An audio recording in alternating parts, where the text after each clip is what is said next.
Hi, this is Brian Hall. I'm a real estate agent here in Southern California. I'm here today answering questions that buyers most often have. More importantly, I'm answering the questions they should be asking.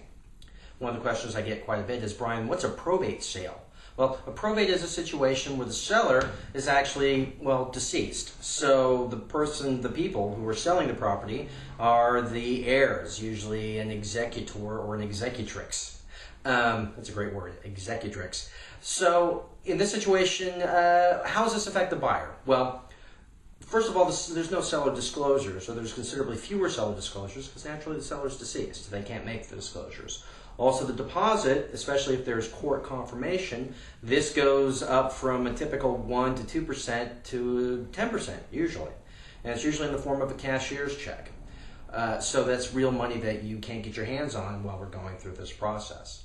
The other way it's different is that there's much more inspection burden on the buyer because, again, the seller can't come clean about whatever changes or repairs they needed to or they did make to the house. The more important question, maybe what you should be asking, is how does this affect the buyer? How does this affect me? Well, in my experience, probate sales usually go out between 5 and 10% less in purchase price. So there's a tremendous savings on almost any home you buy in a probate. The savings is offset by the uncertainty we were talking about earlier about fewer disclosures, limited disclosures. There's also a process called court confirmation.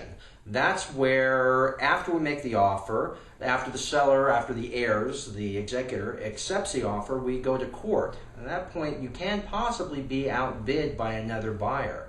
In this environment, that's not happening as much as it was here in our current real estate market, but it's still a risk. So while there are many risks involved in a probate sale, there are tremendous rewards. You can basically pick up a house for 90% of its market value. That's good in almost any real estate market. Thank you very much for tuning in. If you have any further questions, please click the link below, and I'll be happy to answer those as well. Thanks.